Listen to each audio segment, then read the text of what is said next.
lot better. Let me make sure we're centered. Yeah, you know what, Mickey, they went away 5 minutes. See what I mean? Shadows went away. Yep. It's better for life.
everybody.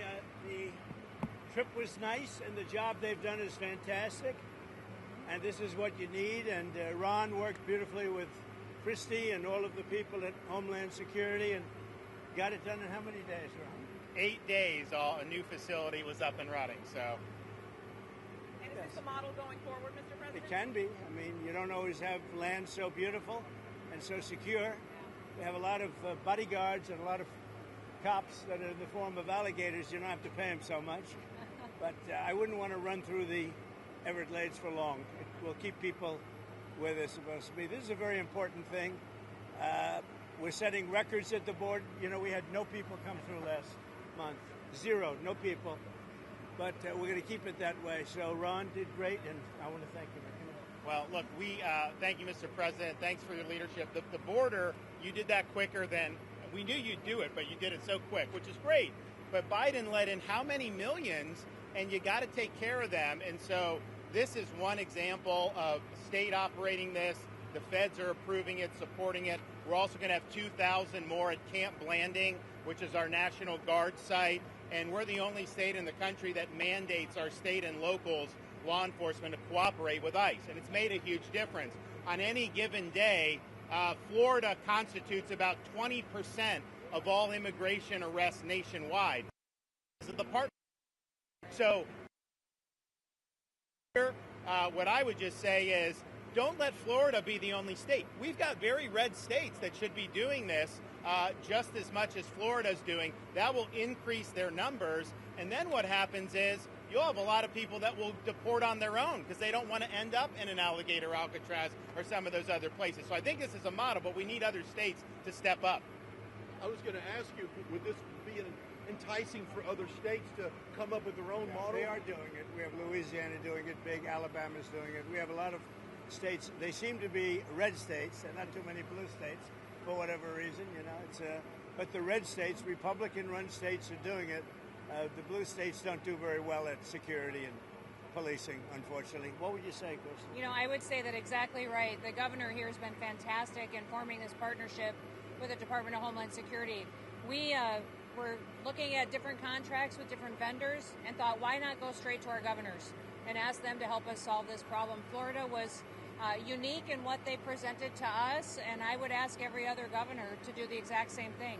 This is unique because we can hold individuals here, they can have their hearings, get due process, and then immediately be flown back home to their home countries. And their home countries are welcoming them. They're setting up loans for houses, they've got food assistance, they're helping to facilitate welcoming them home. I just got home from Panama, Costa Rica, Guatemala, Honduras, and they're all excited about getting their individuals back home from the United States. So and there is a lot of self-deporting. That's one thing I was actually surprised, but a lot of self-deporting. I flew over the Everglades. We did a little circle. I said, let me see. That's a big piece of land. It took us 25 minutes to fly around. Is there potential for enlargement or additional facilities out here? There may be. I mean, I think what we're doing is, because this is an important part of Florida, we're using the existing footprint of this airport. So when you guys go over there, you'll see all the beds, the medical, the galley, everything is on the concrete. We're not using any of the other stuff. Now, as you'll see, there's a lot of concrete, so there very well may be. I know Secretary Noem and her team have said as soon as the president departs, we'll be open to start receiving folks. And so we'll see what the tempo is. We do have the 2,000 in Northeast Florida that will open very soon. So it is possible to do. One of the things I think that is exciting about this is we're offering up our National Guard and other folks in Florida to be deputized to be immigration judges. We're working with the Department of Justice for the approvals. I'm sure Pam will approve. But then I'll have a National Guard judge advocate here. Someone has a notice to appear. Biden would tell them to come back in 3 years and appear. Now you'll be able to appear in like a day or two, so they're not going to be detained, hopefully, for all that long. We'll have people here in this facility that can make, it's a bureaucracy. The president's got to deal with the bureaucracy. Now, that Supreme Court ruling was good because that's going to allow him to be able to exercise Article 2 the way founders intended, but you still have bureaucracy. So we want to cut through that so that we have an efficient operation between Florida and DHS to get the removal of these illegals done. And are you How many initially, Mr. prioritizing President? going after the worst of the worst, or are you now arresting anyone who is here We're doing the illegally? worst of the worst always first. Yes. And I think it's great government, what we've done. And nobody can ever forget what this group of people, Biden or whoever it was, because probably wasn't even Biden. I don't think he knew what the hell he was doing. But Biden, whoever it was, what this group of people, a small group that circled the Resolute desk, what they did to this country. Think of it, what your time, all the time you have to waste doing this. It's an unforced error. We had nothing. We had no problem with this. There was never anything like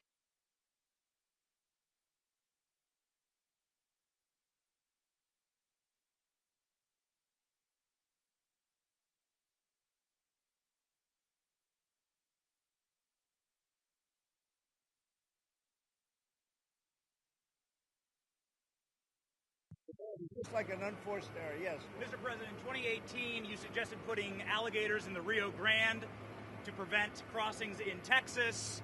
Is this a dream come true for you, sir? Well, I was thinking about that, I must say. It was meant more as a joke, but the more I thought of it, the more I liked it, if you want to know the truth. And they were serious. They were actually crocodiles. They were crocodiles from Africa. They are a step beyond. But no, that was really meant as a joke, but a lot of people liked it. And a lot of people think we should do it, frankly. The Senate, it appears, is about to vote on I your hear big, we're beautiful doing bill. well, Ron. I hear we're doing well. Are you confident this can get I done don't by know. the 4th of Confident. July? What does confident mean when you're like when you have one vote and you have 100 people going to vote? I think so. I think it's going to be the greatest bill ever passed, even for you as an example. Tremendous amount of Homeland Security money. Oh, tremendous amount. It's going to keep the border secure because we have them secure now, but we need to build more wall. I built almost 600 miles of wall. We need more wall. And all of that's covered in this bill. This bill is amazing for everybody. It's an amazing bill for Florida, too. Really great for Florida. You've heard the concerns about the Medicaid cuts, though, Mr. No, President. we're not going to be playing with An Medicaid. estimated Only 11.8 waste, fraud, and million abuse. Americans could lose Yeah, their the coverage. Are you Democrats breaking have it your wrong. promise? Yeah. Waste, fraud, and abuse. In fact, if you look at what's gone on, we've gone way back. We take care of Medicaid. We take care of Medicare. They will blow Medicare and Medicaid because they have no idea what they're doing. Just like they don't have any idea what they did on the border, they have no idea. Medicaid is in big trouble with the Democrats. So you can promise anyone who loses their health care coverage that is because of waste, fraud, and abuse? Waste, fraud, only waste, fraud, and abuse, which is what everybody Mr. wants. President, Russia has about 50,000 troops stationed outside of Sumy in Ukraine. What will you do if Russia authorizes an offensive? We'll see what happens. I'm watching it very closely. Mr. President? About Prime Minister Netanyahu's visit next week, what are you hoping to get out of that? And do you think there'll be any progress Well, it's going towards to be a peace in very Gaza? quick celebration. We had a great hit. It was a obliteration. Okay, now it turns out it was an obliteration. They demeaned CNN mostly and the New York Times, fake New York Times. They demeaned these great soldiers. They went over there 17 hours flying, and they hit bullseye after bullseye after bullseye. It all blew up. Everybody saw it. Then they get back, and CNN said, well, they did okay, but maybe it wasn't. Let me tell you, it was beyond obliteration. Nobody can even get down there. The tunnels are busted. Everything fell into the well. It was a total and complete obliteration, and we should celebrate these heroes. And what I'm doing is I'm bringing them, Ron, we're bringing them to Florida or to the White House. I gave them their choice. I think they're going to take the White House. Probably. I shouldn't tell you this. Mr. President, there's going to be a new bill called Make American Elections Great Again, I love it. forcing the U.S. Census Bureau to redo the census to actually get an account of how many Americans with proof of citizenship are in our area, in our country, redistricting some of the House districts. Your thoughts on that? Well, I'll speak for both of us. We love it. Okay, you're going to like this one. I know all about it. We want to bring our elections back. The election in 2020 was rigged, millions and millions of votes. It had to do with COVID and a lot of things, but it really had to do with the crooked people. The Democrats are very good at cheating on elections. And that's why I said too big to rig. They tried this one too. But after about 9:02, they gave up too many votes. Too big to rig. Ron would love it. I would love it. Christie would love it. That's what they have to do. They have to bring it back. And we have to look, Ron, they include anybody that happens to be in your state. Well, California would lose control. like 5 seats if they did a fair census. And even beyond that, the Biden census gypped Florida of at least one seat. We only got one seat in the last census. Are you trying to tell me that Florida only had one seat in that? We should have had at least two. Texas should have had another one. That could be the difference in the House of Representatives in the majority. So I would love for them to redo the census for 26. My legislature will redistrict those lines. We'll get it to where it's fair. But as it's right now, this country is not fairly apportioned. I've got so many more millions of people in Florida that have representation because of that flawed census. Mr. President, I think it's going to do very well. A lot of people, I don't know if you've heard about it, it's captivated the country. Everybody wants it. It's going to get in, it's going to pass, and we're going to be very happy. Elon Musk is ripping into this bill again. Are you concerned that Republicans are going to be swayed by Musk and his money? No, I don't think so. I think what's going to happen is Doge is going to look at Musk. And if Doge looks at Musk, we're going to save a fortune. Thank you very much, everybody. I don't think you should be playing that game with me. Mr. President, July 9th tariff guideline. Thank you very much, everybody. Thank you, Mr. President.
1, 2, 3, 4, 5.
in that building, right?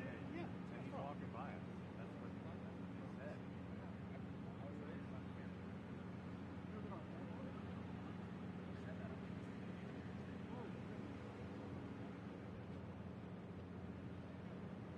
Allison, everyone pick up your sticks, please. Come with me. All right, guys. Pick up your sticks.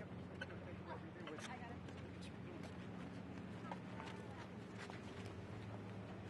Okay, guys. Keep up. Keep up. We gotta go. Nice. We're moving.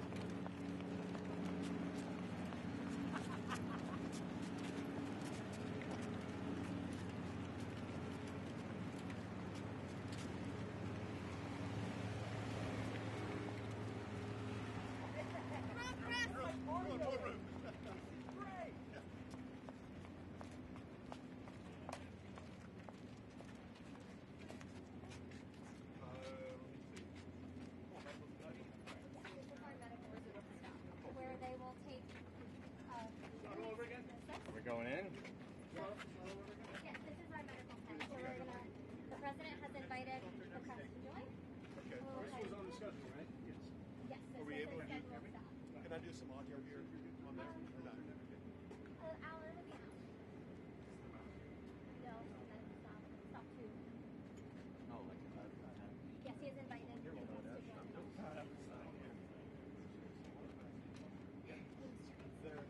We're checking on that right now. Where's Madison? Do you mind hanging back to get with John to make the gets from Yes. Yeah, I was about to I got a lot of towers. I was just about to drop them too, and do AT&T, and then the president trashed them.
Opposed to standing around and not knowing where we are.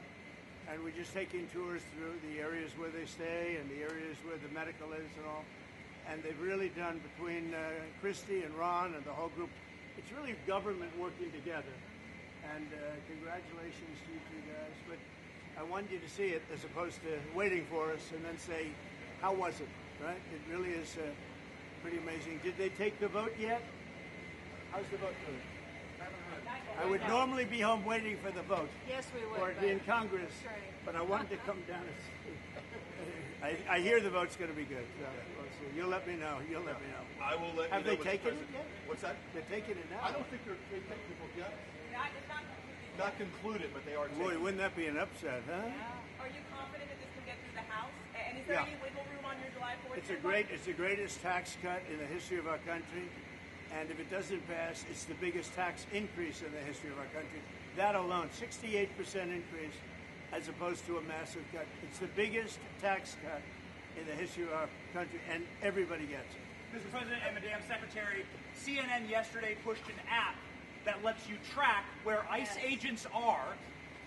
Tom Homan was saying that perhaps CNN should be prosecuted for that. That's obstruction of law enforcement. Your response? Yeah, we're working with the Department of Justice to see if we can prosecute them for that, because what they're doing is actively encouraging people to avoid law enforcement activities, operations, and we're going to actually go after them and prosecute them with the partnership of PAM if we can, because what they're doing we believe is illegal.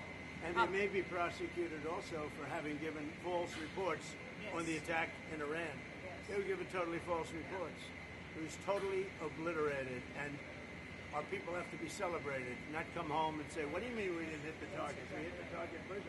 You know, the pilots came home and they said we hit the target first. So they may be very well prosecuted for that. What they did there we think is totally illegal. Okay, let's go. Follow us. Okay, you got it. Hi, Brian. You all right? Thank you very much. Since the boys been very lucky. Marjorie Taylor Greene. Oh, really? You Works think- for who? He works for Real America's Voice. Oh, okay, good, good. You think it's easy being with Marjorie? You think I could take some heat? She was working out pretty hard this Yes, she weekend. was, wasn't she? Yeah, she was.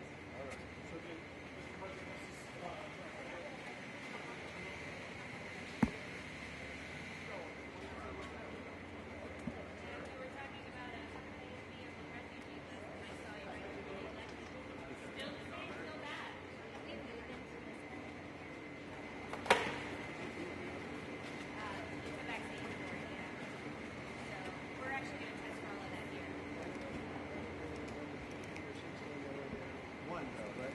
I was. Right? I was a little worried when they get my 1-year-old shot, but I didn't know any better. You know, that particular thing with the kids is out of control. Yeah. Now, 1 in 32 versus 1 in 20,000 20 years ago. Autism.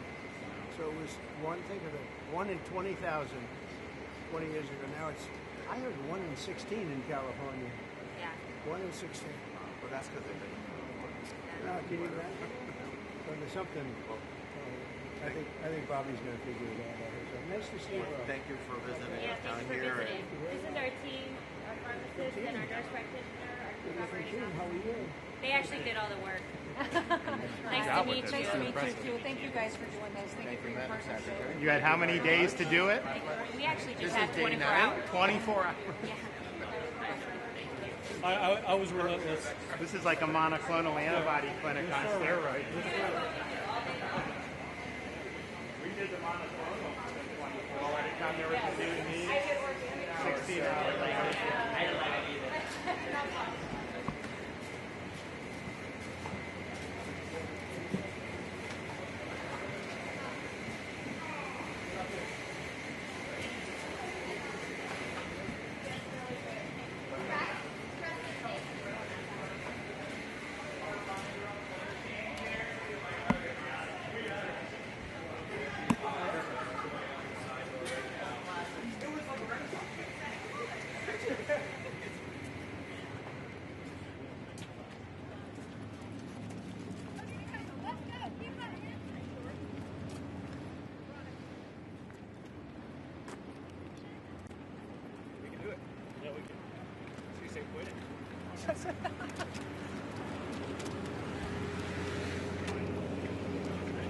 That was great. I'd never did shit like that. You know what I mean? Like, you know, it's not like I would have been invited, but we were watching live streams and stuff like that. There was never anything like that. Can you a little bigger, please? Right behind us. Can you please repeat?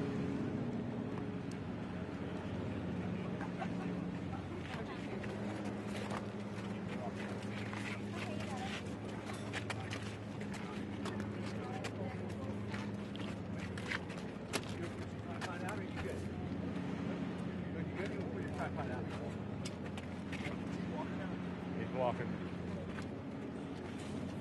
Here he comes, Brian. Huh? You left.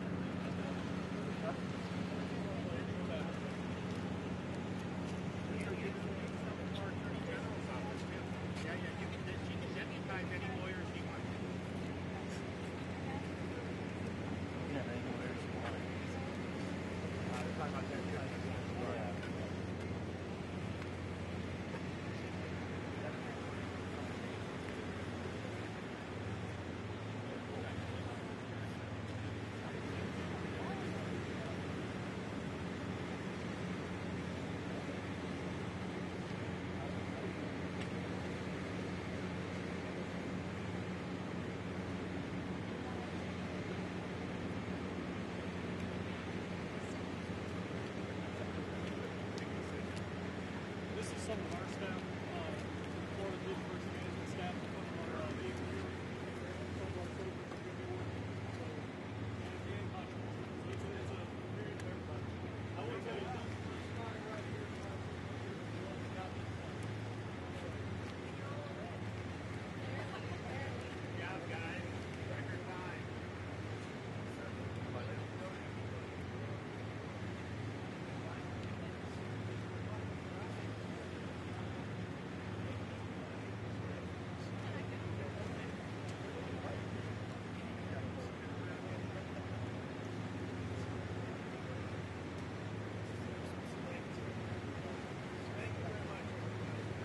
Okay. Hi everyone, we're gonna move to our next stop, right this way. Thank you, Press. Okay, Press, let's keep going. Come on, guys.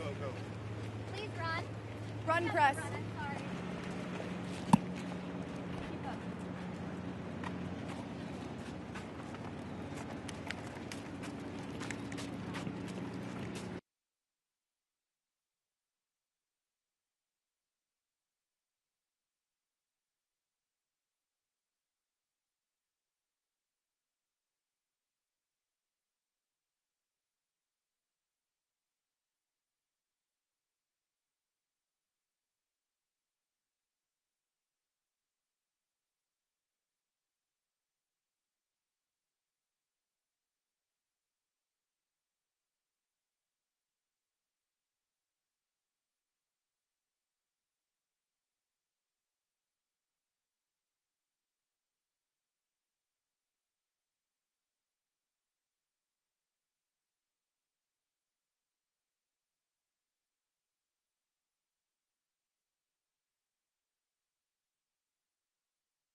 come back towards me, or just straight back, as a matter of fact, not towards me, but straight back. Yeah, thank you guys here from the studio. What's that? Sorry, I'm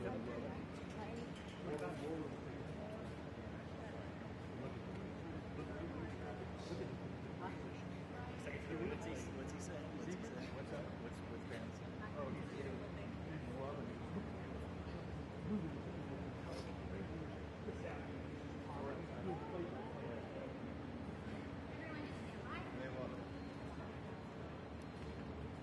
Good, right?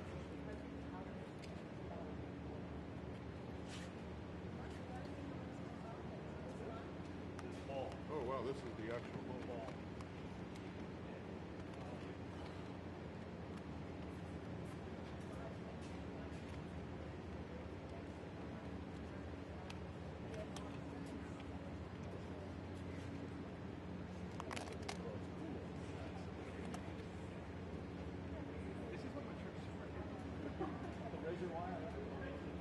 Yeah, we were pretty on route.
6 times to make sure there's nothing that can be used for contraband or weapons before the detainees come in. You see what I mean? It's an amazing job. They've all done a great job. Proud of them. Mr. President, Mr. Governor, what's your message to Governor Gavin Newsom inside of this facility? Well, the first thing you should do is come here and learn something, because they don't do this. They don't know. They wouldn't know where to begin, and if they did it would cost them 100 times more.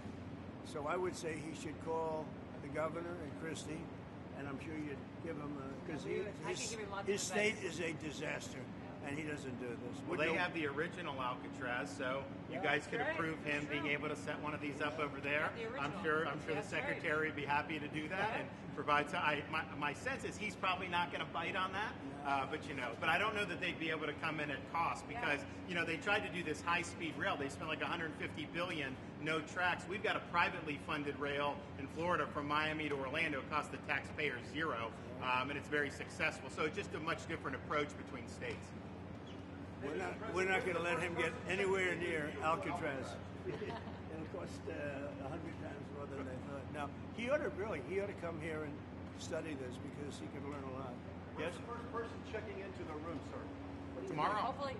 Hopefully tomorrow, within the next 24 hours. They have the doctors, they have all the professionals. There's going to be a security suite because there have been civilians here, so they will sweep this multiple times to make sure there's nothing can be used as weapons or any contraband. And then once that's cleared, then they'll do. So it's really up to Secretary. I know has got people in the queue, and so they'll be ready to receive. I think our viewers at home should note that this is air-conditioned facility. So if any of the news claims are keeping them out in the hot, humid South Florida, that is wrong. It's probably 62 degrees here. To be honest. Or 72. Hey, Biden wanted me in here. Okay, he wanted me. It didn't work out that way, but he wanted me in here. What's your expectation what this will do for the speed and force of deportations? A lot of things, and they're both telling me that these people come in here, they want to go home. And they want to go home, so we immediately send them home, where it's appropriate. Now, if somebody's a real killer, we don't send them anywhere. We put them in a maximum security. Look, what we inherited from this guy, this incompetent man, and his administration, which wasn't incompetent, it was radical left, lunatic, communist, whatever you want to say. I know most of them. What we inherited should never, ever be forgotten. What they've made us do. This is all because of an open border policy where 25 million people flowed in. From all over the world, from prisons, from all over the world they flowed in. For no reason whatsoever. We had, when I left, we had a very powerful border. We had no problem. He opened it up. Day one, he just opened the border and people couldn't believe it. That's right. They were standing there. What are they doing? They said, go in. That's it. You look at the first day tapes. They opened it up and they said, go in. And that's where all of this began. But this is an amazing thing that they've done here. Really but listen, people don't have to come here. If they self-deport and go home, they can come back legally. We will let them come back legally. And there is a lot of self-deportation. Yes. But if you wait and we bring you to this facility, you don't ever get to come back to America. You don't get the chance to come back and be an American again and work here. So they weren't with us when the President and Secretary Kevin and I, we went through the intake. So right when you do the intake, they have the information about voluntary departure. They have the ability. Obviously, you guys are funding that because it's a lot cheaper to do it that way. So even if they get brought to the front doorstep here, they still have an opportunity to just go back voluntarily, and then this way they're not. Let's say they get in here and they're like, hey, I want to stay here. I want to go back. We can put them on a plane that day and take them home. We'll buy their plane ticket, go home, and then they get the chance to come back legally. If they wait and say we're not going to do that, they can come back legally after a period. Mr. President, you've talked recently about the idea of finding some way to get farm workforce and service sector workforce, and I think you've discussed somehow a program of people leaving on a sponsorship and coming right back. Can you give us a little more detail about that and why, in the view of some hardliners, it's not amnesty? Take care of our farmers and hotel workers and various other people, and we're working on it right now, and Ron's going to be involved, and you're involved already. So we have a lot of cases where ICE will go into a farm, and these are guys working there for 10, 15 years, no problem. The farmers know them. We're going to put, it's called farmer responsibility or owner responsibility, where they're going to be largely responsible for these people. And they know these people. They've worked on the farms for 15 years, and all of a sudden so I have a great, Ron does, Christie does, we have a great feeling for the farmer and for others in the same position.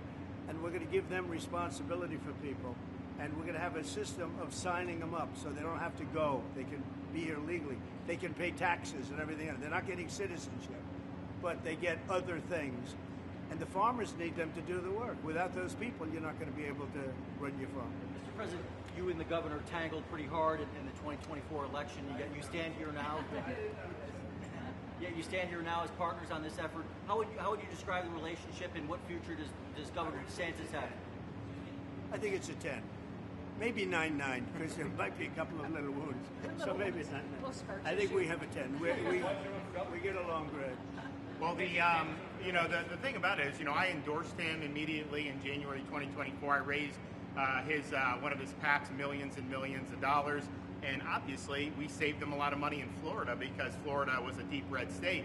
He didn't even have to do a rally in Florida, whereas 2016 and 20, this was like ground zero. And so we've been, really happy to do that. And then we've worked very well on this and other issues, with Florida. And you can call him at any time, and he wants to be helpful for governors. I mean, I can tell you that. We did Hurricane Helene last year. You didn't hear from the president at the time then. But with President Trump, we know immediately. You just make the phone call. Yeah, as a follow-up question, I'm sorry, like another thing you inherited. How firm are you going to be with Netanyahu about ending the war in Gaza? Very firm. But he wants it too. I will tell you. He's coming here next week. He wants to end it too. We had a tremendous success with Iran. They won't have me. Somebody said, "When are you going to sign?" I said, "Sign? They are so bombed out." Did you see the report issued this morning? The place was decimated. It'll be years before anybody even gets down there. So that's not a priority, but we'll have a report and we'll have whatever we want. We'll get whatever we want from Iran. And I think, and I hope they want to have a good country. They have massive sanctions right now, biting sanctions. It's going to be very hard for them to do anything with those sanctions. And I look forward to maybe there'll be a time when we get along with them and they can rebuild their country. Is there a point where you tell Netanyahu, like, you got to end this now, you got to strike a deal? Well, he wants to. I can tell you he wants to, and I think we'll have it. I think we'll have a deal next week. That's what I think. Mr. President, do you intend to announce your pick for successor to Jay Powell earlier than say, or as early as say this summer or this fall? Will I do something about who it's going to be? Yes. I don't know. Hey, he'd be a good candidate. You might do him. She'd be a good candidate too. Anybody would be better than Jay Powell. No, he's causing us a fortune because he keeps the rate way up. I think it's Trump derangement syndrome personally, but we have a very strong country. We're the strongest country. Look, our country right now is at a level that we haven't seen for 40, 50 years. What we're doing now is nobody's seen anything like it. I told you, I was in the Middle East. The King of Saudi Arabia said to me very strongly, he said, "You know what? A year ago you had a dead country. Now you have the hottest country in the world." We do. We have the hottest country in the world. Thank you very much. When are we going to see that exemption for farmers? And what about other We'll be seeing it industries? over the next What couple about of construction and other years. industries? Also, Will kill those type of industries. Will Kilmore Abrego Garcia be the first inmate here?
We have a seat for you in the last row right here. Brian. Come right over here, Evan, and we'll put you in the buffer. Madison, please put the travel pool in their seats. Okay, where's our pool camera? Stills, right here. Stills over here. Brian, just watch behind you. Press, right can sit right here. Pool's right here. Come right up here. There is mold right here. Well, I don't know. It doesn't stretch very far. It's going to be right here, and I have a table for you. Is that going to make it over here? Madison, take the stills to the buffer. Yeah.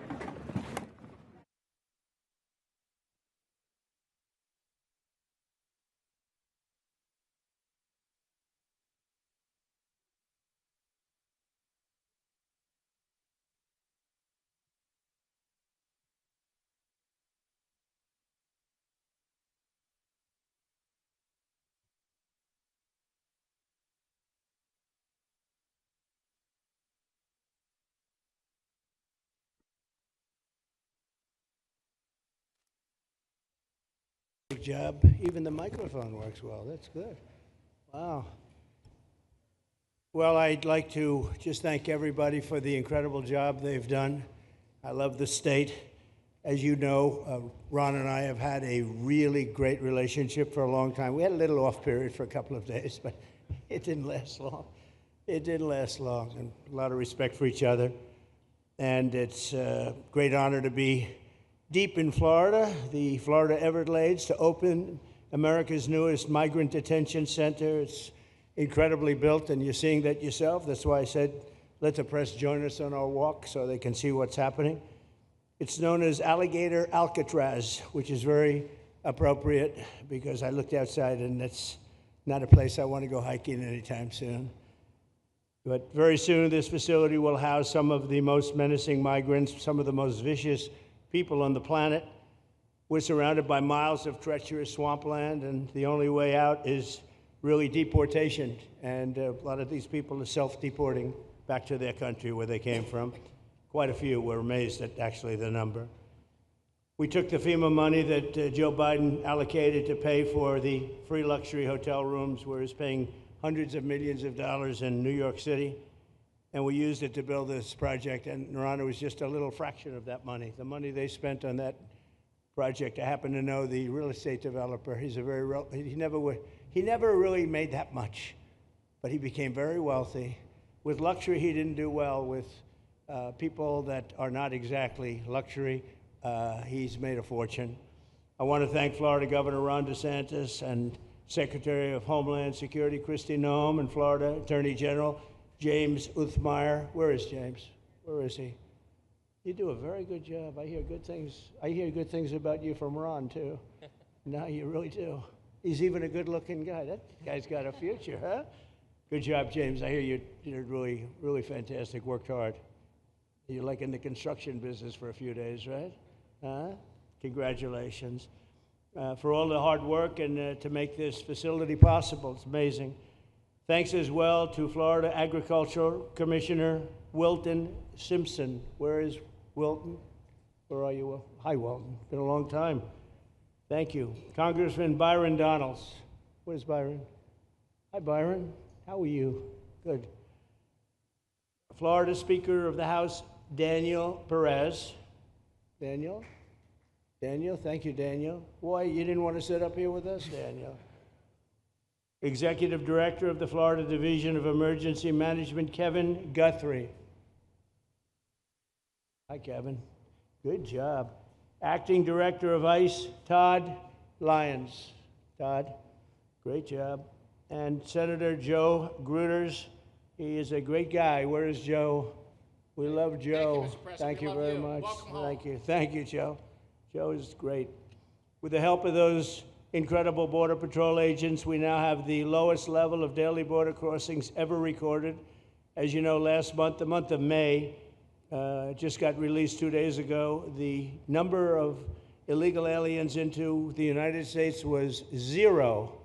Zero. Even I find that hard to believe. Somebody must have gotten it, I think. I don't know, but they say zero. And the people that count them are radical left Democrats. So when a radical left Democrat tells me it's zero, I believe him. But there's still much work to do. In the 4 years before I took office, Joe Biden allowed 21 million people, that's a minimum, I think it was much higher than that, illegal aliens to invade our country. He invaded our country just like a military would invade. It's tougher because they don't wear uniforms. You don't know who they are. More than the populations of New York City, Los Angeles, Chicago, Houston, Phoenix, and Philadelphia combined. That's what came into our country from prisons, from mental institutions, from street gangs, drug dealers. It's disgusting. This enormous country-destroying invasion has swamped communities nationwide with massive crime, crippling costs, and burdens far beyond what any nation could withstand. No nation could withstand what we did, and we're in the process of doing it, but we have some great people doing it now, and you see them up here with me, but it's, I'd call it like an unforced era. It's sort of like men and women sports. It's sort of like transgender for everybody. How could they have done this to our country? And we're never going to forget it. Last year, 15% of all the hotel rooms in New York City were used to house illegal aliens at costs that they never got for luxury. They never got this much for luxury people coming in from the wealthiest places on earth. They made more money with the illegal immigrants, with many rooms costing more than $300 a night, 6 times the rent of a typical American family. In Denver, Colorado, the city was forced to cut $10 million from its police and fire department budget as part of a $90 million plan to house illegal aliens. And it's a population that's growing and growing and destroying Denver and growing, and again, it's destroying Denver, and it's destroying many other cities too.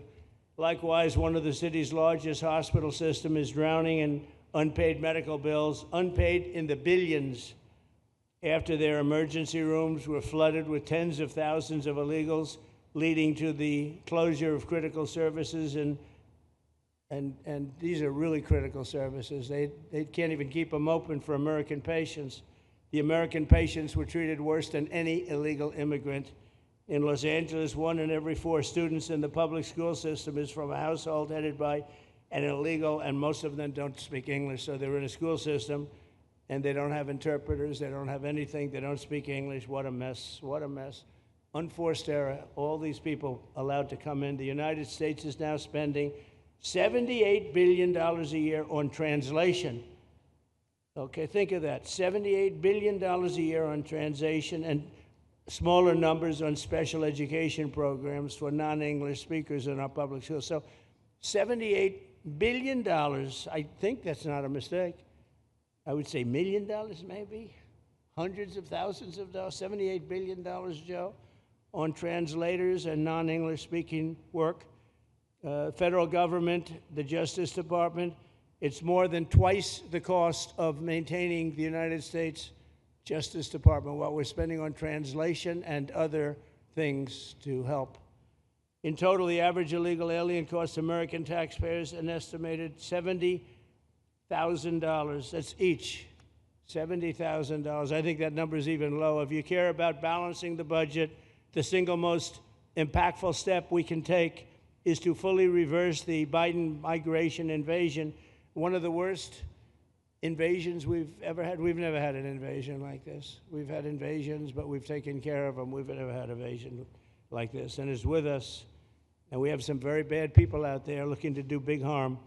That's why the One Big Beautiful Bill includes funding for 3,000 new Border Patrol officers and 10,000 new ICE agents. And I've gotten to know the Border Patrol and ICE very well. Unlike Kamala, she was the border czar, but she never saw the border.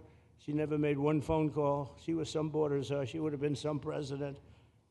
Probably would have been slightly better than Biden, though. I had to run against both of them, you know?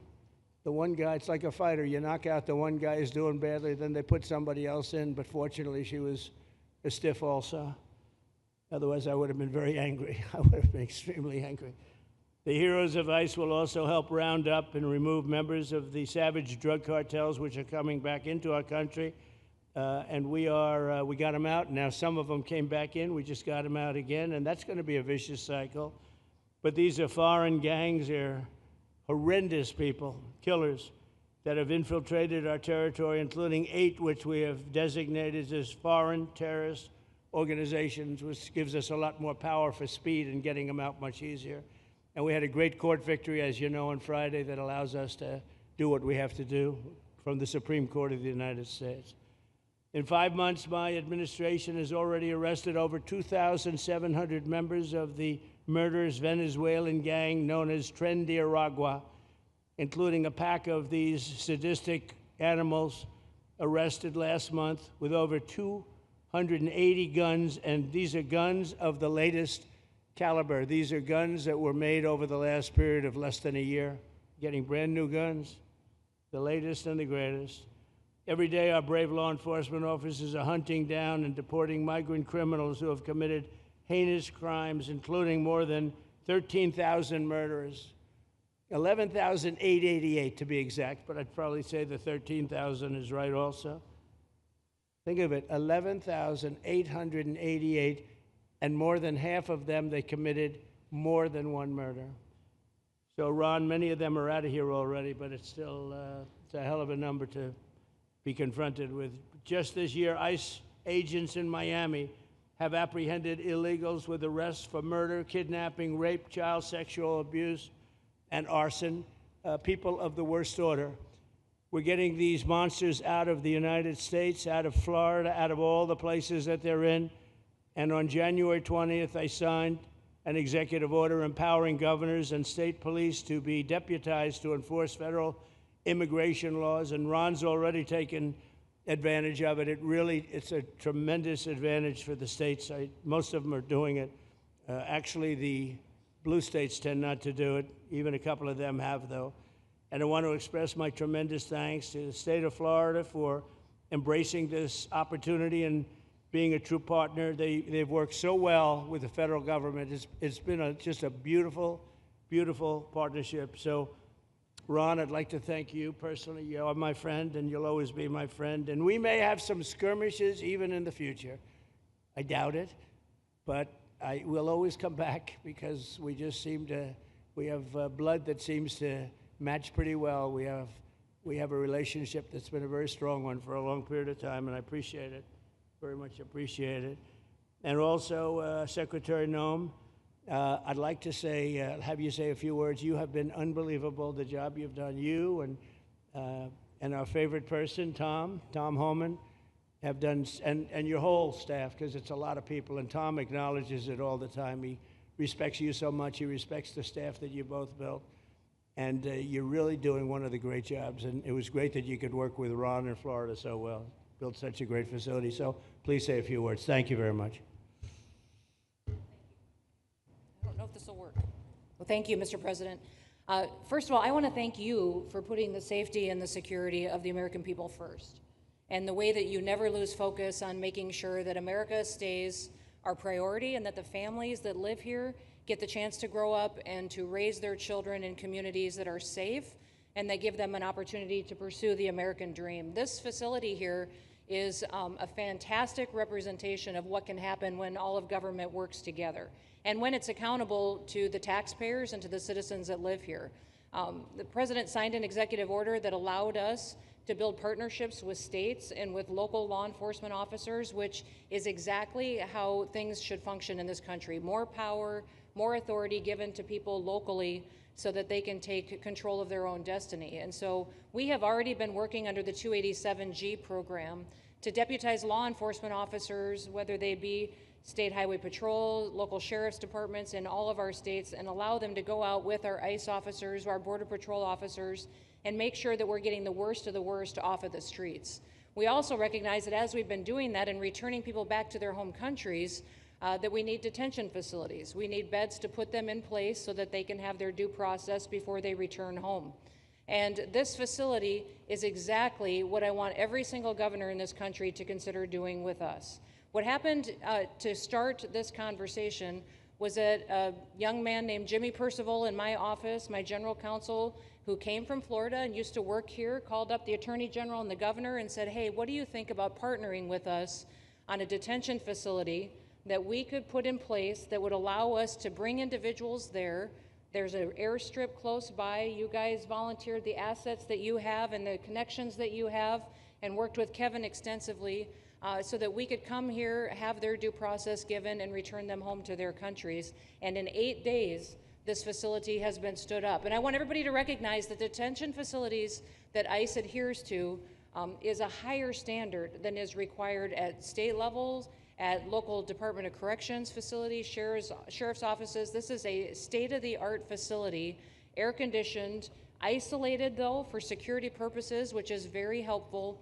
And I appreciate so many people being willing to work together to make a project like this happen. Right here on this location, we'll have about 3,000 beds. Other location will have another 2,000 beds that will allow us to bring individuals across the country that we are bringing in and incarcerating for violating our laws and immediately get them out of the country as soon as we possibly can. It's exactly what we need to be perpetuating in other states. And what I would say is, I want all of you to notice these flyers that we've got, is that everybody who sees these flyers or anybody who sees these news clips should know you can still go home on your own.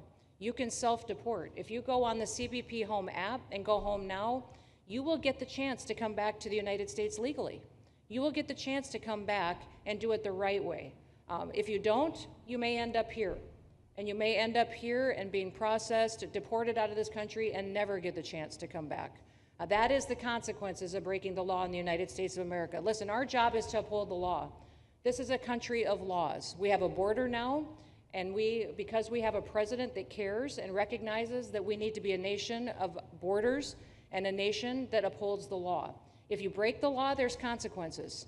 We will deport you and you will never get to be a United States citizen. You'll never even get to come back here and work and to pursue the American dream. But if you decide you want to go home now, go home. And we'll help facilitate it. We'll buy your plane ticket. We'll get you there. In fact, I just got back from Panama, Costa Rica, Guatemala, Honduras. Those countries are excited to get their citizens home. They're setting up programs to loan them money to buy houses when they get there, help them with food assistance, get their children educated, scholarships. They want their citizens that are living here in the United States illegally to come home and to be a part of their economy and help their countries grow. So this is a win-win for everyone, and I just want to end, Mr. President, by thanking our law enforcement officers, by thanking our ICE officers and our Border Patrol officers for what they do every day. They are out on the streets, and violence against them has increased over 500% since Trump has gone back into the White House because he's upholding the law and because a bunch of liberals, socialists, and Marxists are out there lying about what President Trump is doing. President Trump is upholding freedom by what he is doing. The freedom to live safely in this country and to do things legally and to have justice. And because those liberals, and I'm calling out you, CNN, I'm calling you out because you lie every single day about what these operations are. We are going after murderers and rapists and traffickers and drug dealers and getting them off the streets and getting them out of this country because Joe Biden let the worst of the worst come in here. The other day I was talking to some marshals that have been partnering with ICE. They said that they had detained a cannibal and put him on a plane to take him home, and while they had him in his seat, he started to eat himself. And they had to get him off and get him medical attention. These are the kind of deranged individuals that are on our streets in America that we're trying to target and get out of our country because they are so deranged they don't belong here. And they shouldn't be walking the streets with our children. And they shouldn't be living in the communities with our families who just want to grow up, go to job, raise their children to grow up and get a job and to live the American dream. So thank you to all of our law enforcement officers, those in our military that have been helping, our National Guard. Thank you to Governor DeSantis for stepping up and being an example to other governors. I hope my phone rings off the hook from governors calling and saying, how can we do what Florida just did? How can we do exactly what they did? Because we need this big, beautiful bill. We absolutely have to have this big, beautiful bill that has the funding so that we can continue this operation and we can get those bad criminals off of our streets and have the officers to do it so that when they go out on an operation, somebody's got their back. Somebody's got their back, they can do it safely, and they can go home to their families at night too. So this bill needs to pass through Congress so we have the resources at the Department of Homeland Security to make sure that our homeland truly is secure. And Mr. President, thank you for Stephen Miller. I just want to thank you for him. This guy calls me night and day and tells me all of his wise advice and wisdom, but he's a rock star because he loves this country and he's passionate about making sure that nobody is prioritized over an American citizen. We love everybody. We do. We love everybody. Not everybody. But, well, a lot of people. But Not we shouldn't be putting people illegally above citizens. We should be making sure that we do things right, and that's what America has always stood for, and we're an example to the rest of the world because we do it right. So, Mr. President, you surround yourself with great people, and I think that's because everybody wants to work for the greatest president that the United States has ever had, and that's President Donald J. Trump. Thank so thank you you, very sir. much, Chrissy. That's Thank so you for nice. your- Thank you. Thank you very much. And I have to say that, you know, when Christie's name was put before me by Tom Homan, by the way, because I wanted him for the border, and somehow I thought that was going to be good in that sort. But he didn't want the upper job, and I said, "Who do you recommend?" Christie Noem. I said, "Oh, are you kidding? She's great, but she's such a fine, elegant person." He said, "Sir, she's tough as hell." I said, "Are you sure? You are tough as hell, I tell you, and you do it in a very nice way, but you are, if you ever saw her ride a horse, she rides a horse like she should be in the rodeo. She's like an unbelievable horse person, and you've done a fantastic job, and Steve Miller would even agree to that. And he likes nobody, by the way. I don't think he likes anybody. And another one we like is Ron. And Ron, would you say a few words, please? Sure. Well, thank you, Mr. President. Welcome back to Florida. And I think this is the first time you've been back since the events of a couple weeks. So just let me say, as somebody that was serving on active duty in Iraq back in the day, we witnessed the number of our troops that were killed or wounded by the Iranians. We know that they're a militant Islamic regime that was hell-bent on getting nuclear weapons, and under Joe Biden, they were about to get nuclear weapons. And because of your strong actions, those dreams and those ambitions have been reduced to rubble.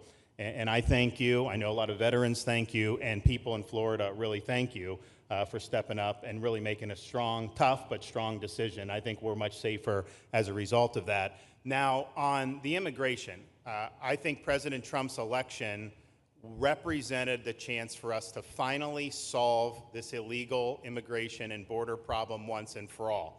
I knew he was going to do the border, although he did it very quickly and very thoroughly. I think that no one can say that that's been anything but a spectacular success. But then we have the issue of Biden let in how many millions of people? And you had millions that had been in over decades previous to that. You can't have a country if you don't have respect for the rule of law. You can't have a country if foreigners get to decide who comes in. No, we, the American people, make that decision, who's allowed or not allowed to come into our country. We've seen Europe be overrun by open borders, so we're not going to let that happen here. So when President got elected, I knew that the states had an important role to play in facilitating this really, really historic mission.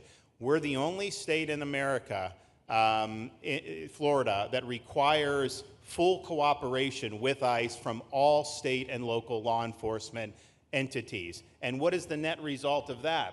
We have these agreements for these 287G task force with sheriff's departments, police departments, state agencies, and it's really instrumental in rounding up a lot of really bad people who shouldn't be here.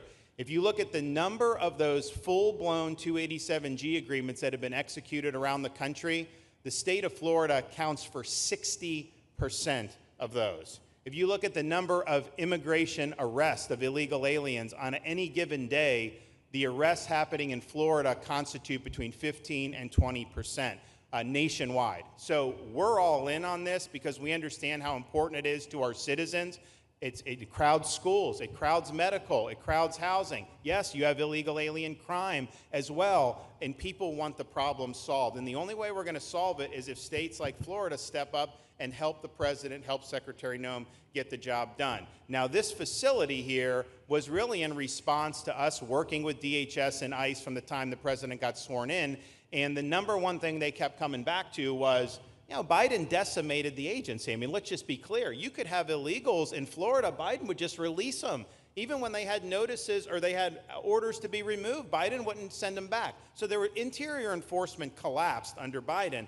So they're building it back up, but they're like, we need detention space in order to be able to bring about more deportations. And so what we have here can hold 3,000 now. We have 2,000 facility up at Camp Blanding that we're going to be open, which is our National Guard site. But think about what you have here. They come here, say they already are been ordered to be deported. You drive them 2,000 feet to the runway, and then they're gone. It's a one-stop shop. And this airport that's been here for a long time is the perfectly secure location. It's going to make a big difference. And let me just thank everyone who was involved. We got the call from DHS a little bit more than a week ago, and here we are 8 days later with this facility open, and as soon as Air Force One departs, it'll be swept, and it'll be open for business to be able to do. But our goal here is to process them and be able to effectuate their return to their home country.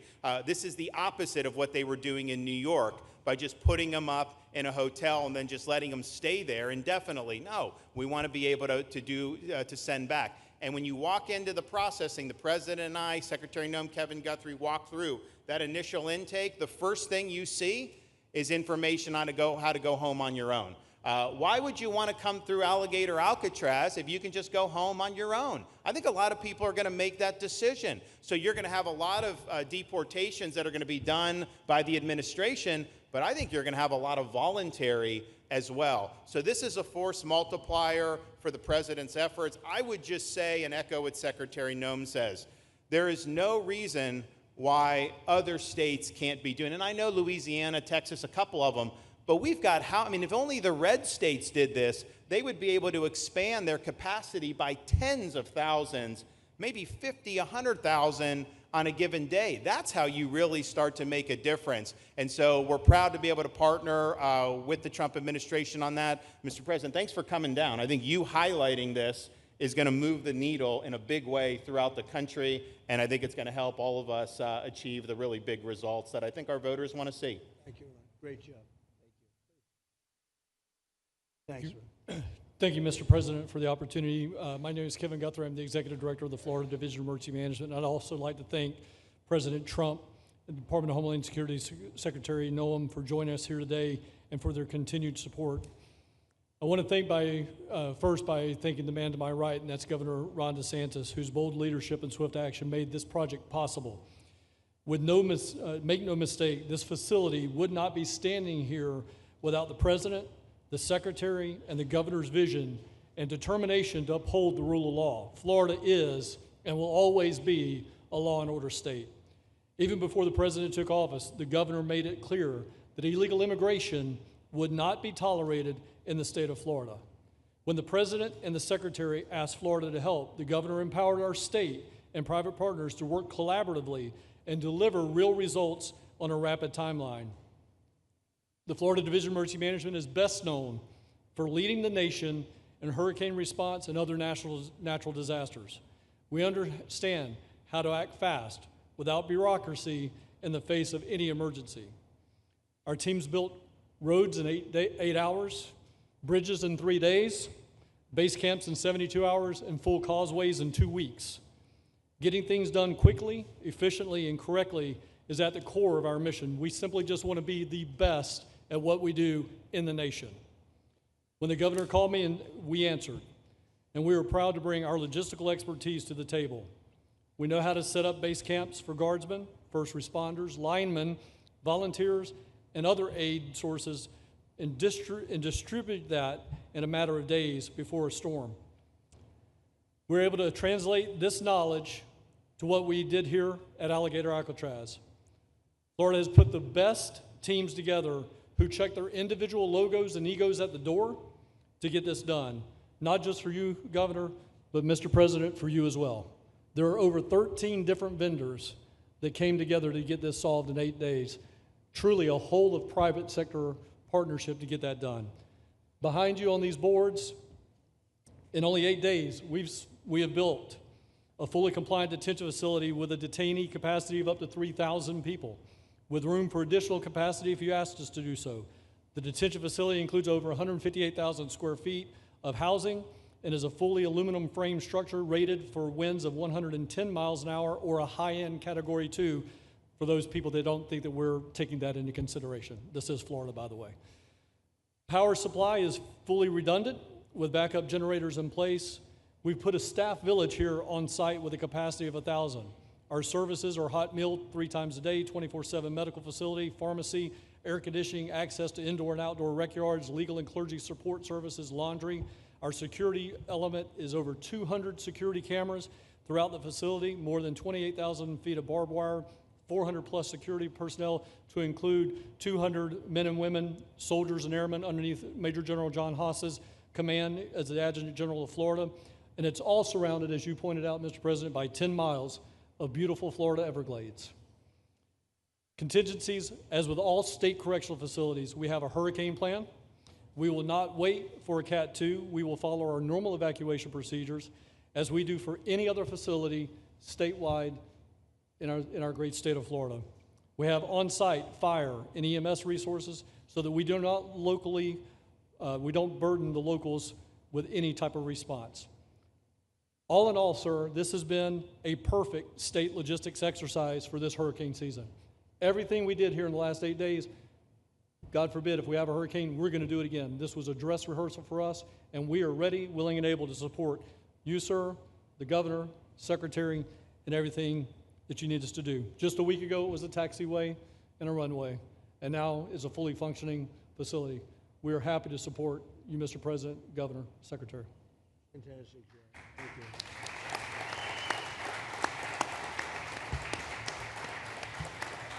Byron, please.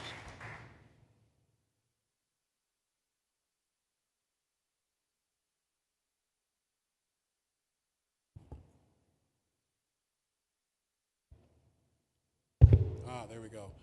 First of all, Mr. President, we all have to thank you for your leadership and for the mandate that the American people gave you to finally secure our borders and to deport criminal illegal aliens and longstanding illegal aliens out of the United States. That is a mandate given to you by the American people. I know Secretary Noem, Stephen Miller, Governor DeSantis, myself, on behalf of the other members of Congress in the Senate, and of course here in Florida, we are behind you 100% in that mission. To the governor, I really appreciate you and commend you for your leadership on this, taking swift, decisive action to building this facility.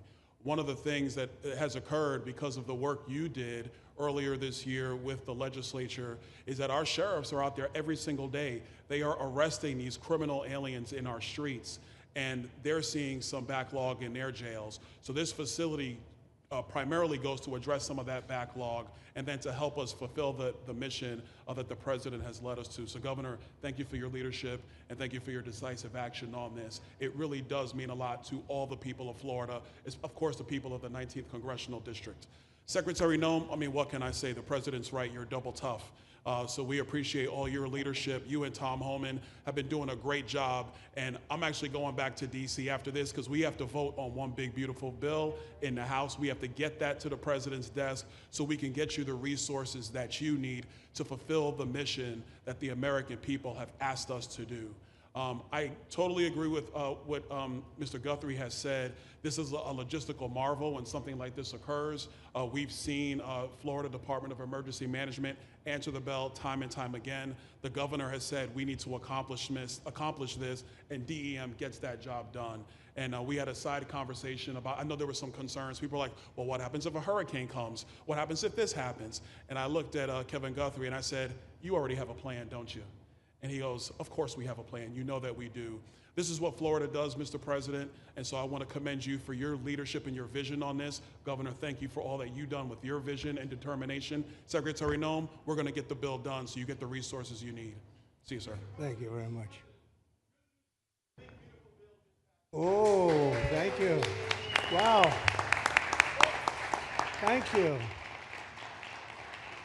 You know, I'm waiting, listening to these wonderful words, and they are music to my ears, but I was also wondering how we're doing, because I know this is prime time. It shows that I care about you, because I'm here, and I probably should be there, but we do care. Thank you very much. James, please. We're all happy now, James. Yeah.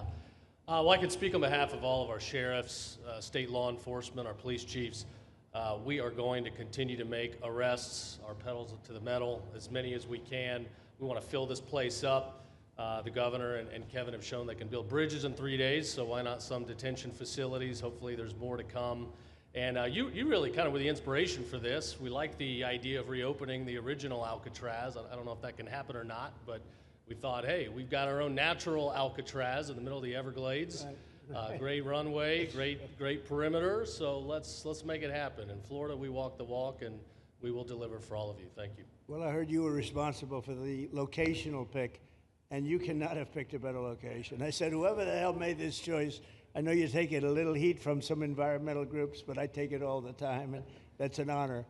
But I heard you were very responsible for that choice, and that was a big choice. Thank you very much. Great job, James. Thank you.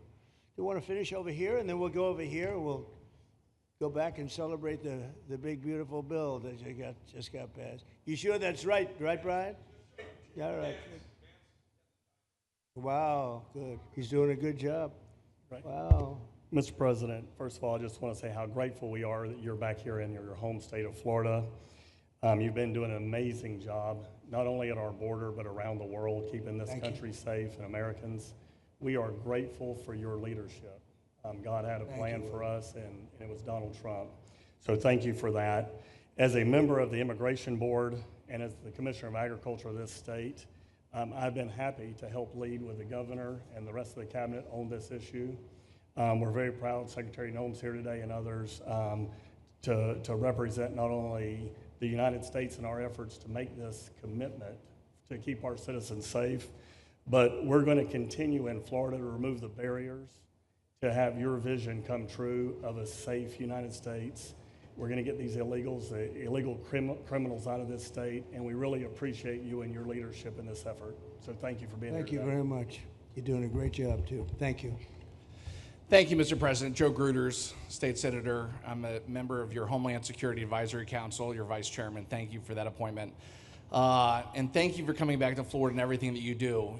Every single day you are delivering on the promises that you promised to us at all of the events you've done throughout the years, but specifically this last campaign. You deserve all the credit for everything, and you are surrounding yourself with incredible people like Secretary Noem, Stephen Miller.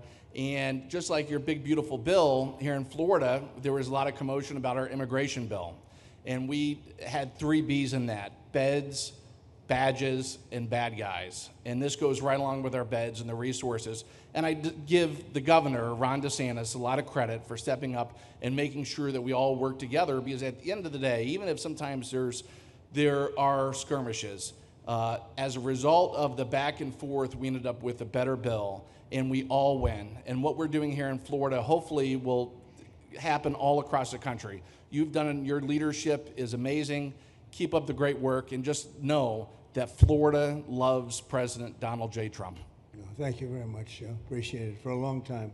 Appreciate it. By the way, Okeechobee is something that we did together also, and that was a lot of money spent. I hope it was well spent. I know they did. We did a Rolls-Royce job, but it's a lot of money that we spent out there together. And how is it going? You can delegate that to us because we move faster than the Army Corps. Good. So we will finish that reservoir. Good. If you delegate it to us, I'll get it done and much quicker. Oh, I would do that. Yeah. I'll tell you. Let me ask myself permission. Permission granted. Go ahead, get the thing, get it complete. You want to do All right, that? we're gonna go talk Go to ahead, the Army do it. Corps Good. then after this. Good. You can move faster, actually. Please. Thank you. Sir, just first on behalf of the men and women of ICE, we just want to thank you for allowing us to do our job again. You know, your vision and under Secretary Noem's leadership, this is what the American people want. And I hope that you see great results of what we're doing out there every day of getting the worst of the worst out of our communities. Because of you and Secretary Noem, I have the privilege to lead one of the most premier and the finest law enforcement agencies that we do have in the United States. And the men and women of HSI and ERO Miami do incredible work like you highlighted. And with the governor in the state of Florida, the partnership in Florida has been amazing. The 287G program is only going to help us to identify all those known gotaways and get the worst of the worst out of the neighborhoods. And through our Homeland Security Task Force, we are going to make America safe again. So thank you very much to both you and the Secretary. Thank you, Todd. Great job. Really great job you're doing. Thank you. Please. Good morning, Mr. President. Thank you so much for coming. Again, as Garrett Ripp, I'm the Field Office Director for ICRO here for the Miami Field Office. Incredible collaborative work we've been doing together, working with the state, working with our local partners. And again, just the 287G is going to open up that aperture and allow us to get those bad hombres off the street and get them into this facility. And we're looking forward to it. And again, just appreciate all your support. Thank you. Always thank you. You've always been so great. Thank you very much. Please. Good afternoon, Mr. President. On behalf of Air Marine Operations, my name is Andres Blanco. I'm the Executive Director for Southeast Region. AMO continues to execute and support your executive orders. Air Marine Operations brings a unique capability both in the air and the maritime domains. And in partnership with our Border Patrol, OFO officers, and ERO, we continue to conduct effective operations both interior, along the border, and along the maritime approaches. Thank you very much. Good job. Good afternoon, Mr. President. Jose Figueroa. I am the Acting Special Agent in charge for Homeland Security Investigations here in South Florida, and our office covers from Key West to Fort Pierce. Tremendous collaboration here with the state and our federal partners. HSI is conducting criminal investigations into TDA, MS-13s that are involved in human smuggling, sex trafficking of minors, and we will continue that effort with your support. Governor DeSantis, thank you very much for this facility. Looking forward to continue the great work. Thank you. Thank you very much. Steve, would you like to say something? Our star. Thank you, Mr. President. I just want to say on a personal note, getting to watch what you've done over the last 5 months to deliver on a 50-year hope and dream of the American people to secure the border. When President Trump came into office on January 20th, the United States had endured the largest wave of illegal immigration in human history. Not just American history, human history. And within just a few days, President Trump, through his strength, leadership, diplomacy, and vision, achieved the most secure border anyone in the world has ever seen. When we recently went overseas to the NATO summit, I had senior staff in foreign governments come up to me and ask me how he achieved the Trump miracle on his border and could that be replicated in their countries. For individuals who don't work in this space, to have 0 successful illegal entries in an entire month should be an impossible achievement. There's a 2,000-mile border with one of the poorest countries in the world, and you have open travel from 150 countries into Central America and South America. There are 2 billion people in the world that would economically benefit from illegally coming to the United States. And through the deployment of the military, through the deployment of novel legal and diplomatic tools, through the building of physical infrastructure, through the empowering of ICE and Border Patrol, and the entire federal law enforcement apparatus, President Trump achieved absolute border security. And now, once this legislation is passed, he will be able to make that with those resources permanent. Watching what you've done, sir, has been one of the honors of a lifetime. I'm proud to be able to play any role in it.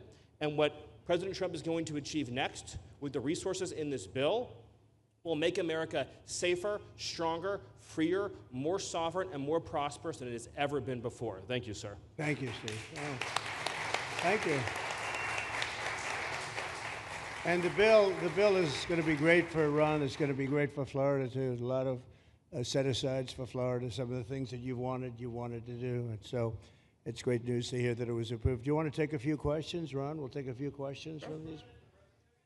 Yeah, please, go ahead. Yeah.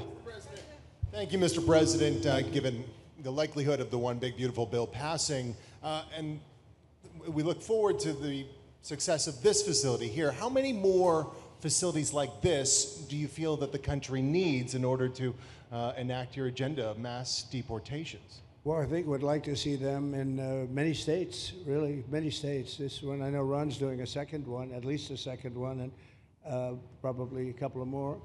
And, you know, at some point, they might morph into a system where you're going to keep it for a long time. You know, it's not that far away from jails that take years to build, and money is spent and wasted. And, you know, like the railway that they have in California that costs like 40 times more than it was supposed to cost. The same things happens with prisons. You look at this, in a short period of time. Ron, James, and some of the people that really worked on it along with our people, they did this in less than a week.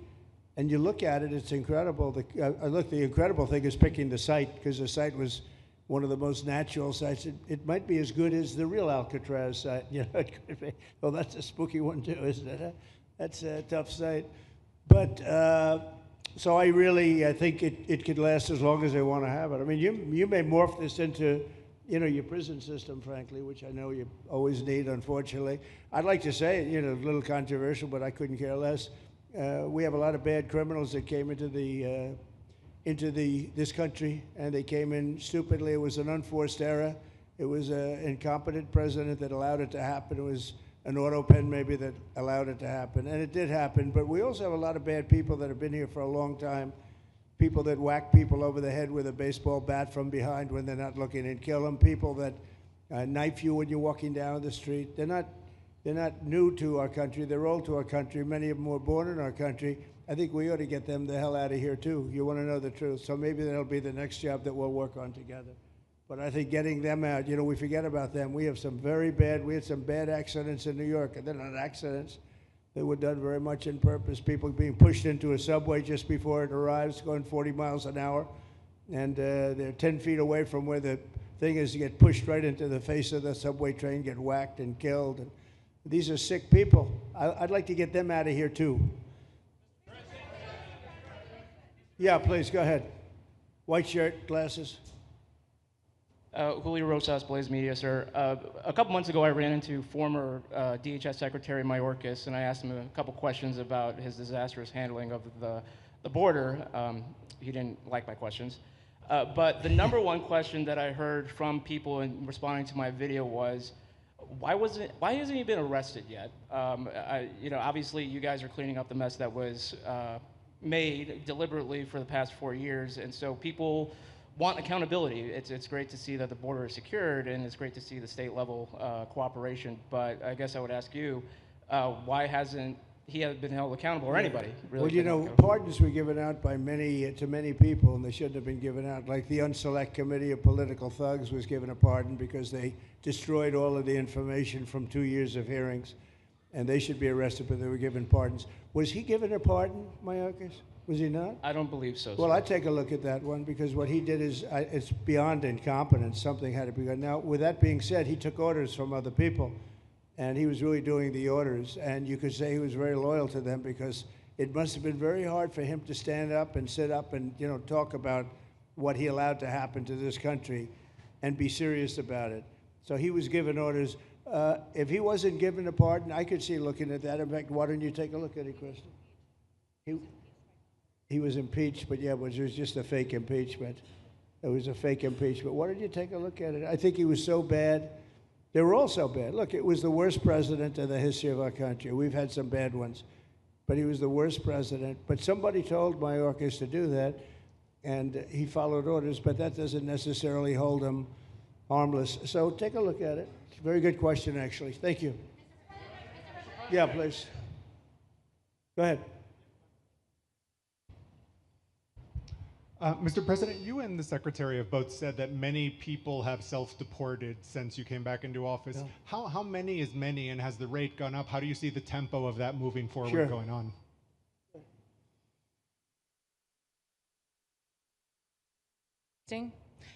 We have had several 100,000, but also we have many that have self-deported, not even using the CBP Home app.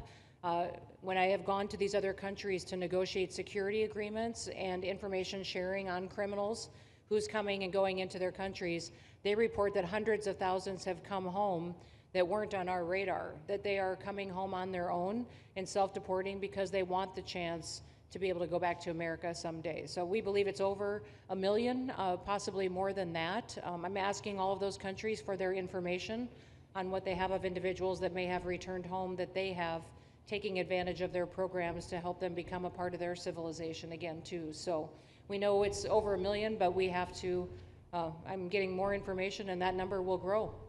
If they don't leave, they never get the chance to come back. If we have to take them out, and we will, they'll go out, but they never get a chance to come back. The other way, we actually make it a little bit easier for them to come back. Okay? Thank you. Good question. Thank you.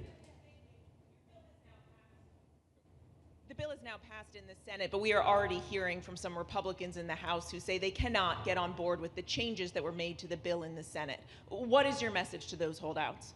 Well, I just heard that about the Senate, and the bill just passed, and it tells you there's something for everyone. I mean, it's a great bill. There is something for everyone, and I think it's going to go very nicely in the House. Actually, I think it will be easier in the House than it was in the Senate. And just to be clear, on the Medicaid cuts, you've promised not to cut Medicaid, said this is all just targeting waste, fraud, and abuse. Are you saying that the estimated 11.8 million people who could lose their health coverage, that is all waste, fraud, and abuse? No, I'm not saying that. I'm saying it's going to be a very much smaller number than that, and that number will be waste, fraud, and abuse. And if you look, they took a much more liberal stance on the Medicaid situation than they could have. They had a tough stance and a weak stance. They took not a very strong stance on that to start off, and it's waste, fraud, and abuse, and everybody wants that covered. What number is that? What analysis are you seeing? I'm not seeing a number, but I know it's much less than the number you gave, and we really were very, very cognizant of three things. Social Security, we're going to take care of it beautifully. Medicare and Medicaid, and we are going to save it, whereas the Democrats are going to, you won't have it. They will destroy Medicare and Medicaid, and they have to because their numbers don't work. So it's not going to happen. They're the ones that have destroyed Medicare. They have made it so bad already, they're going to make it a lot worse. But now we'll be in charge, so we're going to have no problem with Medicaid or Medicare or Social Security. Thank you. Yeah. Claire Gall with Wink News in Fort Myers. What is your direction to ICE when it comes to arresting farm workers here illegally, other workers in industries that are pretty critical to Florida's economy? Yeah. Well, we're very much cognizant of that, and as you know, I won the farmers by 92%, and I'm not going to be abandoning my farmers. We were strong on the borders, but we're also strong for the farmers and for others in the hotel industry, et cetera. You know, we have similar situations, and Christy and I, and we'll be working with Ron and a lot of the states. We're going to work something where the farmers can be responsible for some of the people they have people run for 10, 15 years that they know very well. We're going to put them responsible, and we're going to issue a form of a card or document, and the farmer's going to be responsible for these people. They're not going to have citizenship, but they'll be working, they'll be paying taxes. We need to get our farmers the people they need, otherwise our farmers aren't going to be able to do their land. You know, it was tried once before, many, many years ago, where there was a very strong guy, and he got everybody out, and every farm almost in the country, but every farm in California, every farm in Iowa, almost all the farms went bankrupt. They had nobody to work, and we don't want to have that situation. So we're going to work it. We're going to put our farmers and others in charge of the people that they have under them. They know the people, and I think it's going to work out really well. We're going to take care of our farmer, but we're going to get the criminals out, okay? Yeah, go ahead, please.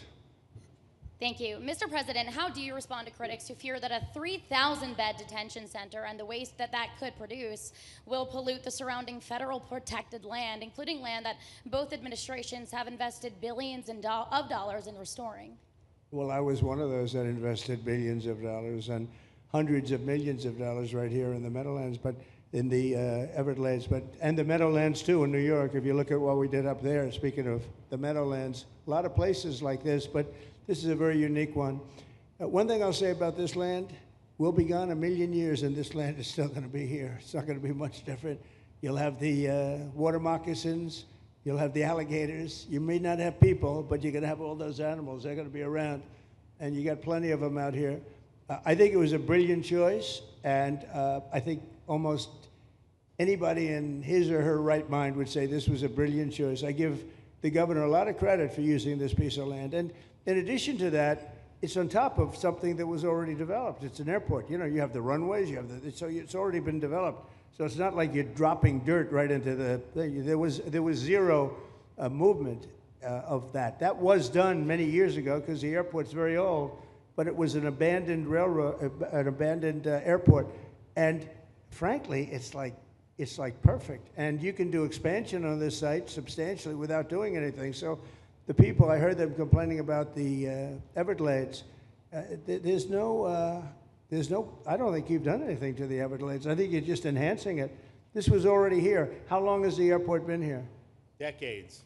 Many decades, yeah. And they have, Kevin, all these guys have a waste plan, like the wastewater gets trucked out, potable water gets, literally, they have, even our DOT has put things up in case there's any seepage, which we don't. So you are literally doing this on concrete that's already here.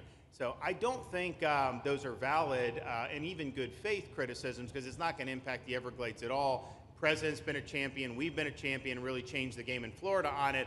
I think it's just people don't want to see illegal immigrants deported, and that's their ideology, and they have a right to that. But illegal immigration's unpopular, so they know that they're going to have less effect trying to do it. So they're going to try, oh, well, no, it's just about the Everglades. But really, I think a lot of those people, they just don't want to see illegals deported. Because if you actually hear everyone's here, you obviously know there's zero land that's being disturbed.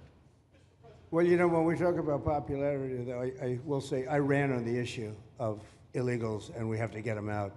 And I won 82% on that issue. So I think that they may not like certain aspects of it, but ultimately they do not want them in their country. And if this is a part of a use, but I think from an environmental standpoint, it's incredible. In fact, when we landed that very big, heavy plane today, they came out and checked it fairly. I think they want the president to be able to land on a piece of concrete that's not going to go 6 feet underground. And they checked it. They came back and they said, this thing is really solid. So it's been there a long time. It's going to be here a long time, and it was a great choice of a site. Thank you. Yes, please. Brian, go ahead. Yes, sir. The people of Syria were recently seen on the streets waving American flags, chanting Trump, Trump, Trump. They're so appreciative of the economic sanctions that was lifted on that country, giving them a little bit of hope for prosperity. You want to comment on that? Well, they're great people, and the man that is leading them has a reputation. He's the head of some pretty tough organizations, and a lot of people criticized me for that. I said, well, what are we going to do, take him out of a day school, a country day school? It's going to be, by nature, I would think, Ron, they'll be pretty tough, and he is pretty tough, but I met him, spent a lot of time with him, good guy. I took off the sanctions because if I didn't do that, they wouldn't have had a chance. And Syria has a chance. The people are great. They work hard. They're very smart. It used to be a place of professionals, accountants and lawyers and doctors and high academic credentials in that part of the world. And I think it's going to work out great. I took off the sanctions, and they were very appreciative. They were shocked, but they were very appreciative. We're giving them a chance at survival. With the sanctions, it couldn't have worked. Thank you. Mr. President, your beloved New York City may well be led by a communist soon, Zorhan Mandami, who in his nomination speech said he will defy ICE and will not allow ICE to arrest criminal aliens in New York City. Your message to communist Zorhan Mandami. Well, then we'll have to arrest him. Look, we don't need a communist in this country, but if we have one, I'm going to be watching over him very carefully on behalf of the nation. We send him money. We send him all the things that he needs to run a government. And by the way, they get about 3 times what you get, Ron. If you look at the per capita, Florida gets 1/3 of what New York gets in terms of the numbers. Why don't you give us those numbers? Yeah, well, because that's what we should send him. Yeah, well, like sometimes people say Florida gets more because they count Social Security recipients, but that's not money to the state. Those are seniors that live here. If they moved to North Carolina, you could count it there. So it has no interaction with the state government. They get more on the city and state governments than we get. Right, substantially. We're going to be watching that very carefully, and a lot of people are saying he's here illegally. We're going to look at everything, and ideally. He's going to turn out to be much less than a communist. But right now, he's a communist. That's not a socialist. I've always said, we will not have socialism in this country. In the speeches, I said, well, what? They skipped socialism. And you got a lot of them like that. And you see AOC, she's out there with her, bad IQ. She's out there ranting and raving about how wonderful he is. And look, so far he's winning. He still has a race to win, but so far he's winning, and he has an advantage as a Democrat in New York City. I was there a long time ago, and it was a long time since a Republican won the city, but you would think that a Republican would be able to win. Or you have a good independent running, Mayor Adams, who's a very good person. I helped him out a little bit. He had a problem, and he was unfairly hurt over this question. He made a statement to the effect that this is terrible. New York City can't have all these immigrants come in, and like he was indicted the following day. And I said, that was a phony indictment, and it was a phony indictment. That was a Biden indictment. I said, don't feel bad. I got indicted 5 times every time you opened your mouth. That was a bad group. That was a very dangerous group, I will tell you. These were not nice people. That was the only thing they could do. They had no policy. They had no skill. They had no anything. But they were very good at that. They were vicious, vicious, horrible people. Thank you very much. Yeah, please, go ahead. Anna Giratelli with Washington Examiner. Governor DeSantis has proposed using National Guard, deputizing them as immigration judges to get through this massive backlog of people in the immigration court. Would you be open to that? Yes, he has my approval. Okay. That wasn't too hard to get, was it, right front? He didn't even have to ask me, James. You didn't even need James to ask me. He has my approval, okay? Good. I also like what he's doing in Okeechobee. He has my approval for that, too. I don't know how we work that out, but we'll work it out. We'll follow up. Go ahead. Please. President Trump, Jake Stofan with Action News Jax from up in Jacksonville. There's some talk about a facility similar to this up in Camp Blanding. Has that been approved by DHS? If not, what's the timeline? When could we see ground break on that? Well, I'll ask Ron or James to talk about it. Do you want to mention it, James? The overarching plan, I think the secretary has said she supports the whole plan, so you guys are going to keep going. Yeah. So, Mr. President, just specifically, the response for proposals is out for that today. It closes, I can't even remember what day of the week it is, but it closes on Wednesday at 5 o'clock. Then we will do notice to proceed. So I would say right after our wonderful Independence Day, we will be starting construction there at that facility. You're going to have another big runway there, too. That's great. Wow. Boy, I love these runways. It's very convenient, I must say. Having a runway is a nice thing. Today, you don't get runways approved. I will tell you, it's tough to get a runway. Although in the age of Trump, you get them approved fast. You know, we're approving massive electrical bins, what they call them bins, but big electrical facilities for all of the factories and the AI that's coming in. They're going to build their own electric. They're going to be really. They're going to be made into electrical providers. They're going to have a lot left over. They'll put it into the grid. I think, they're going to end up doing so much. They'll put it into the grid. Won't even cost anything from their standpoint. But so we have a lot of that happening. We get approvals fast. So, but I was just saying, runways are hard to get, but we'll get them now. But in the past, I would say over the past 30, 40 years, when you can get a runway, that was considered gold. Okay, please, go ahead. Go ahead. Sure.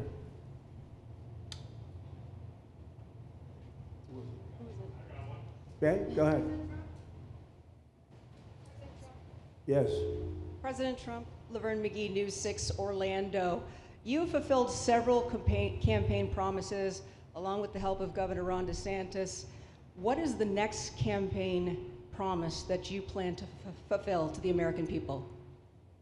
So, we have turned this country around in less than 6 months.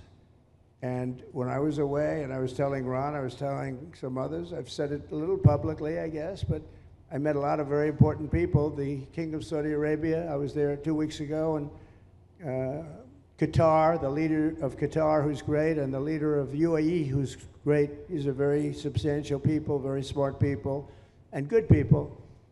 And all three of them said essentially the same thing, along with many other people, because I just left NATO. NATO's we took it up to 5%. Nobody can believe that one run. That would be hard, but nobody believes that. What happened in NATO, over $1 trillion a year from like nothing. It was an honor. But every leader said that a year ago, this country was dead. They had no confidence in the United. They really felt it was a dead country, and it was some bad things were going to happen. But they used the term, it was a dead country, and now they said you have the hottest country anywhere in the world. We're the hottest country in the world right now. And we turned it around fast. I thought it would take longer than this. We turned it around fast. Some of it was psychology, and we had to know how good we were. But others was getting rid of rules, regulations, and all of the things that I got rid of already. I signed more executive orders than anybody in history, times like 3 or 4. And I got rid of just one. I got rid of the other night. You buy a house, they have a faucet in the house, Joe, and the faucet, the water doesn't come out. They have a restrictor. You can't, in areas where you have so much water, they don't know what to do with it. You have a shower head, the shower doesn't, you think it's not working. It is working. The water's dripping out. And that's no good for me. I like this hair nice and, I like that hair nice and wet. You have to stand in the shower for 20 minutes before you get the soap out of your hair.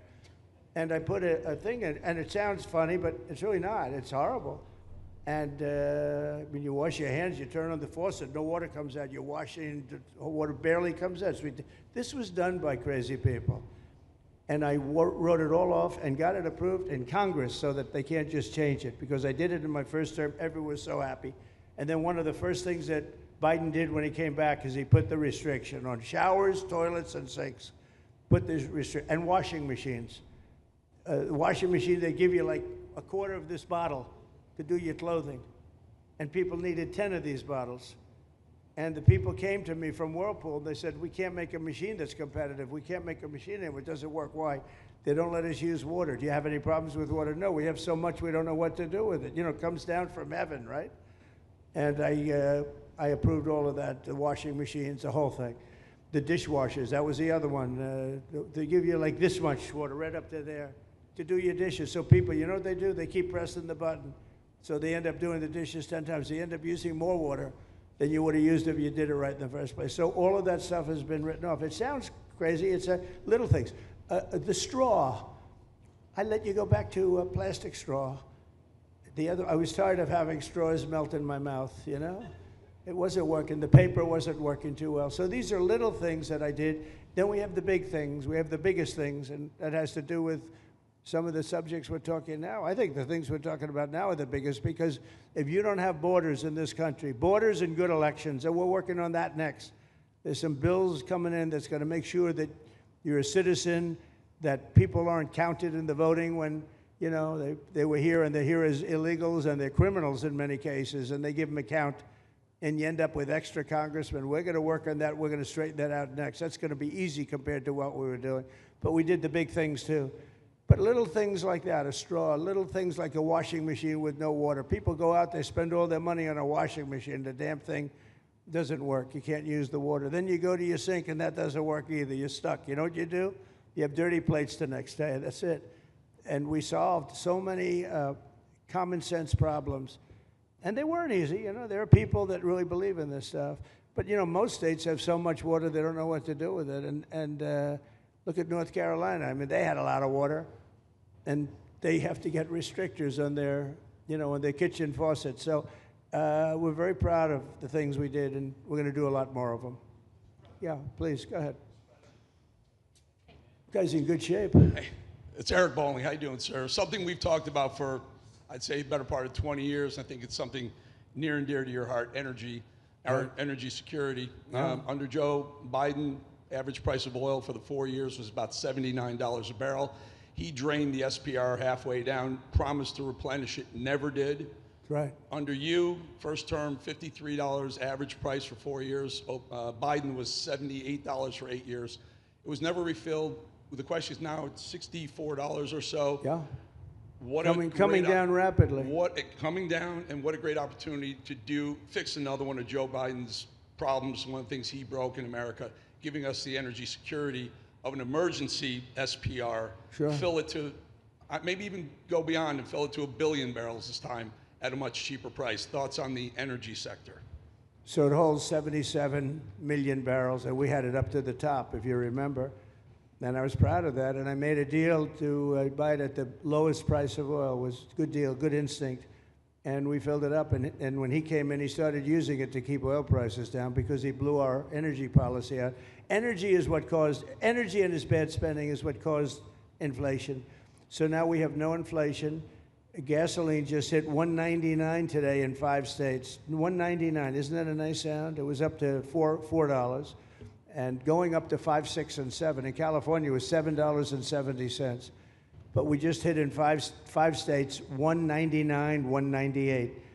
And it's coming down to that level, so that'll be a big thing. And one of the reasons the prices and costs are going down when you go to the supermarket, because I said I was going to get costs down. We're getting the cost down. Food is coming down. When I came out, my first week, if you remember, I had a lunatic reporter screaming at me saying, eggs are going through the roof. What are you going to do about eggs? I said, I just got here. I didn't know anything about eggs. I had to call you. I said, look, I just got here. Tell me the problem. Well, they're doubled in price, and they're going to be 5 or 6 times higher. They were right, actually. I said, let me work on it. And now we have eggs down to the same number as it was when I first came in. You know, we lowered the cost of groceries. A simple word like that, groceries, it was like almost a strange word. I hadn't heard the word in so long, but what could be more beautiful than the word grocery? And we have the prices way down.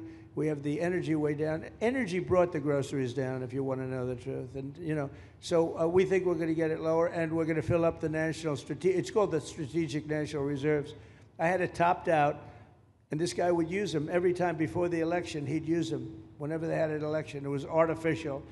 But believe it or not, as big as that are tens of hundreds of millions of barrels of oil, all filled up at low prices. But it was really meant for wars, and it wasn't meant for keeping your prices down during a holiday so that somebody could get elected. But they used it, and they didn't bring it. The only mistake you made, they didn't bring it a little down. They brought it right down to the bottom. The thing is practically empty. They never filled it up. They never spent 10 cents in filling it up. And we'll do that. When the market is right, we'll fill it up. I want to fill it up when the market's right. Thank you. How about one more question? Okay, please, in the back.